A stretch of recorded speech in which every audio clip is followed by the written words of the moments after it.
No, because I'm ineffective. It's logical. The white supremacists are 100% logical when they're at their best, and they usually are at their best. That's why we still have that system in place. Nobody else has defied it in any significant form. And so they look at Neely Fuller and people like that, and they say, oh, yeah, let him talk. Who's listening?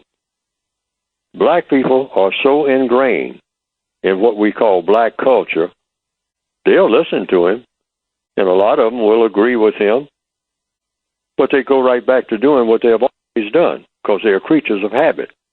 They follow the way that we have trained them to follow. They think the way that we have trained them to think. We don't watch him. We watch the people who listen to him and see how they react. If they don't move on anything that he's saying, so what? It's like he's never said it. And we do that with all the black people out here who are saying that they're trying to get rid of racism. We don't bother them. In fact, we applaud them. I mean, we'll stand there in the crowd and applaud what they're saying and agree with them sometimes, as long as they are not effective, as long as nothing changes.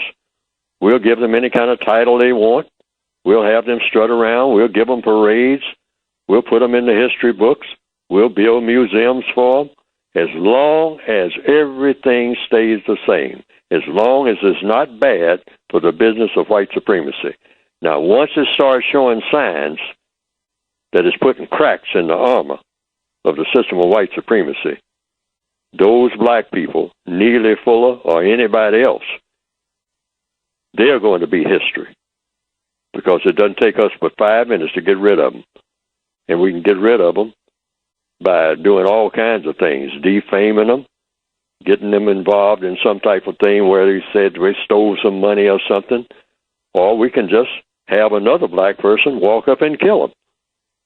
Give some black person $5 and a snort of cocaine and he's dead. We know how to do that. It's easy to do. We got all kinds of ways of doing that. And blame it on other black people when we're the ones who set it up. We always know how to do that. We know how to blame anybody and have it make it look good. Make it look good, so good that everybody will say, well, it had to be that way. Why? Because we are the greatest deceivers in the world. Nobody can deceive people like we do, the white supremacists.